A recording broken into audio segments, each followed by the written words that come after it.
اور اس کے رسول کے ذکر کی محفل جہاں سستی ہے وہ محفل کامیاب محفل ہوتی ہے۔ جب بندہ اللہ کی راہ میں قدم رکھتا ہے اللہ تعالیٰ قرآن کریم میں ارشاد فرماتا ہے میری راہ میں آ کر تو دیکھ تیری راہیں نہ کھولتے تو کہنا تو میرا ہو کر تو دیکھ اور کسی کو تیرا نہ بنا تو کہنا ارے تو میرے لیے دکھ کر تو دیکھ تجھے انمول نہ کر تو کہنا تو مجھ پر لٹا کر تو دیکھ تجھ پر خزانے نہ لٹا تو میرے لیے جامع فنا پی کر تو دیکھ تجھے جامع بقا نہ پلا تو غور کرنے کا مقام ہے۔ رب ہم سے دور نہیں ہے، اللہ فرماتا میں تیرے رگے گردن سے بھی زیادہ قریب ہوں، لیکن افسوس ذات سے دور ہے۔ ہم خدا سے دور ہیں، خدا ہم سے دور نہیں۔ آج ہم نے خانقاہوں کو، ہم نے آستانوں کو، ہم نے مزاروں کو صرف گنڈے تعویذ کی جگہ بنا رکھی۔ آج کہاں درد کا درما ہو رہا ہے؟ اللہ کے حبیب صلی اللہ علیہ وسلم کو اللہ نے کس لیے بھیجا تھا؟ تمام انبیاء علیہ السلام 1,20,000 کا مبیش تشریف لائے، آخر میں سرکار دو عالم صلی اللہ علیہ وسلم میرے آقا تشریف لائے۔ ان کے آنے کی وجہ کیا؟ اللہ نے کیوں انہیں بھیجا؟ قرآن کریم میں اللہ ارشاد فرماتا ہم نے تم ایک رسول بھیجا جو تمہیں کتاب و حکمت کا علم سکھاتا ہے اور تم کو پاک کرتا ہے۔ کیا کرتا ہے؟ پاک کرتا ہے۔ قرآن کریم کے اندر اللہ تعالیٰ ارشاد فرماتا ہے قد افلح من تزکا، جس نے خود کو پاک کر لیا وہ فلاح کو کامیابی کو پہنچ گیا۔ یعنی سمجھ میں آیا کہ جب تک بندہ پاک نہیں ہوگا تب تک وہ کامیابی کے راستے پر نہیں پہنچ سکتا۔ جب بندہ پاک ہو جاتا ہے تو وہ کامیابی کی سیڑھی پر پہنچتا ہے۔ تو اللہ نے اپنے حبیب کو اس لیے بھیجا تم کتاب و حکمت کا علم سکھانا اور تمام عالم کو پاک فرمانا۔ اب نبی اکرم صلی اللہ علیہ وسلم کی بارگاہ میں ذرا دیکھیے، ایک سے ایک صحابی رسول، 2 منٹ کی بات ہے، سن لیں اس کے بعد دل ہو ہم چلے جائیں، کوئی بات نہیں۔ یہ محفل مجلس اگر ہم نے سجائی ہے تو ایک واحد آدمی کافی ہوگا جس کے اندر یہ بات اتر جائے۔ جماعت جب نماز جماعت کے ساتھ ہوتی ہے کسی ایک کے آمین سے سب کی نمازیں قبول ہو جاتی ہیں۔ جب بیت اللہ کے اندر طواف ہوتا ہے تو کسی ایک کے طواف سے سارے کے طواف قبول ہو جاتے ہیں۔ اس مجلس کے ایک آدمی کے اندر بھی اگر اللہ اور اس کے رسول کا ذکر دل کے اندر پیوست ہو گیا تو میری مجلس کا کرنا قبول۔ بھیڑ کی ضرورت نہیں، بھیڑ تو دنیا کا ہر شخص لگا لیتا ہے۔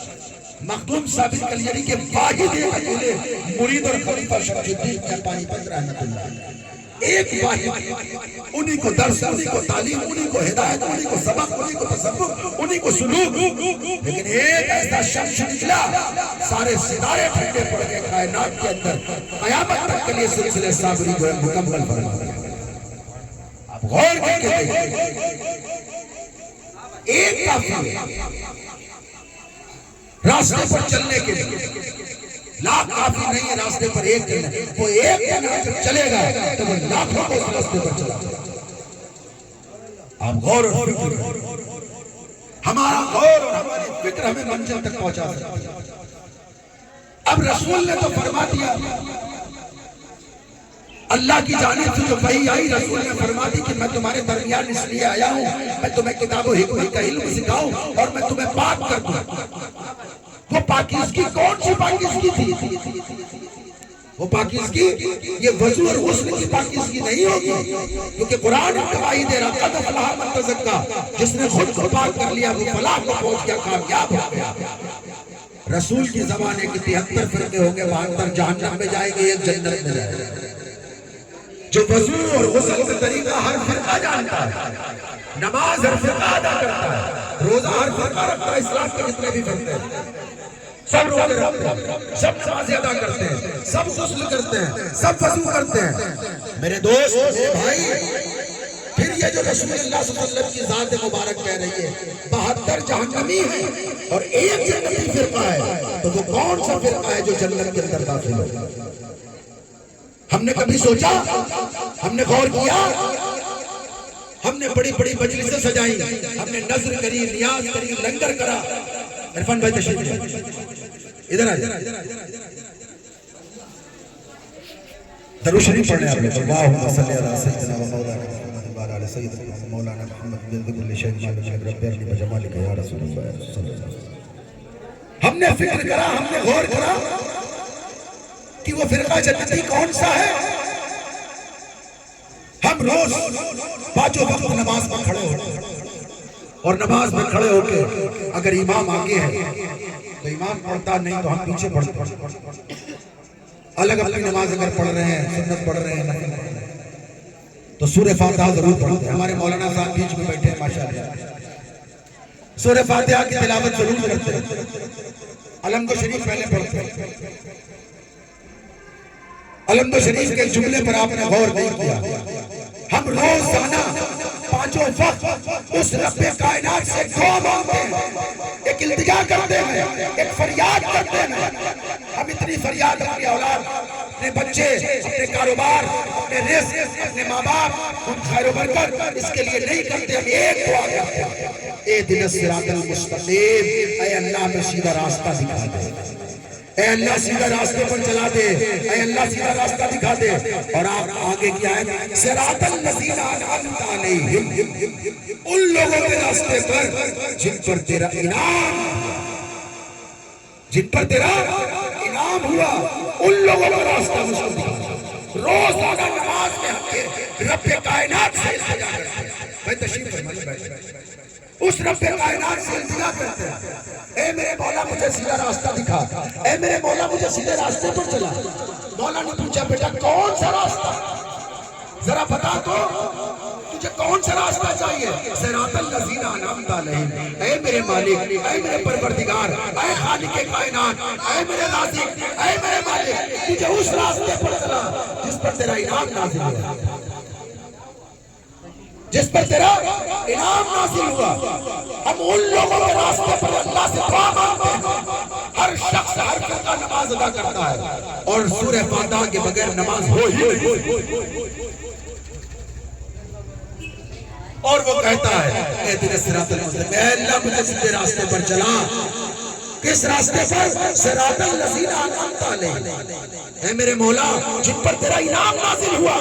اب ذرا دیکھنا یہ کون ہے، یہ کون لوگ ہیں جو انعام والے ہیں اللہ کی بارگاہ میں. اللہ کی بارگاہ میں انعام والے کون لوگ ہیں یہ ہمیں دیکھنا ہے. اللہ نے قرآن میں ان لوگوں کو بھی کہا. ڈاکٹر صاحب تشریف لائیں. اگر ہمیں صراط مستقیم نہیں ملی، انعام والوں کا راستہ نہیں ملا، تو میرے بھائی، میرے دوست، ہماری ساری عبادتیں ہمارے لیے بیکار ہیں. کیونکہ ہم عبادت میں کہہ رہے ہیں اے اللہ مجھے سیدھا راستہ دکھا. مولا فرماتا کون سا؟ صراط الذین انعمت علیہم، ان لوگوں کے راستے پر چلا جس پر تیرا انعام نازل ہوا. آخری آیت آگے کی، اے میرے مولا ان پر نہیں جن پر تیرا غضب ہوا، غیر المغضوب علیہم ولا الضالین، ان پر نہیں جن پر تیرا غضب. غضب والا راستہ الگ ہے، انعام والا راستہ الگ. اب ہمیں غور اور فکر کرنا ہے کہ آخر وہ انعام والا راستہ کون سا ہے جو ہمیں اللہ کی بارگاہ تک مقبول. آج ہماری دعاؤں میں اثر پہلے کے دور میں یہ تھا کہ 2 رکعت نماز بندہ نماز پڑھتا تھا اور دعا کرتا تھا تو بارش ہونے لگتی تھی. 2 رکعت نماز پڑھتا دعا کر دیتا تو بچہ شفا پا جاتا تھا. آج ہماری دعاؤں میں اثر کیوں نہیں؟ اس کی صرف ایک وجہ ہے، ہمارا قلب سیاہ ہو چکا ہے، ہمارا قلب پاک نہیں ہے. جس دن ہمارا قلب پاک ہو جائے گا اس دن ہماری دعائیں بھی قبول ہونا شروع ہو جائیں گی. کیونکہ اللہ نے اپنے حبیب صلی اللہ علیہ وسلم کو بھیجا ہی تھا. اللہ فرماتا ہم نے تم کو ایک رسول بھیجا جو تمہیں کتاب و حکمت کا علم سکھاتا اور تم کو پاک کرتا. اب رسول اکرم صلی اللہ علیہ وسلم کی ذات مبارک کو 1400 سال ہو گئے. آپ نے کیسے پاک کیا؟ ذرا غور کریے. حضرت عمر رضی اللہ تعالیٰ عنہ کا نام سب نے سنا ہوگا. حضرت عمر نے جب یہ سنا کہ میری بہن ایمان لے آئی ہے اور کلمہ پڑھ لیا ہے، حضرت عمر کا چاہو جلال مشہور تھا. اس وقت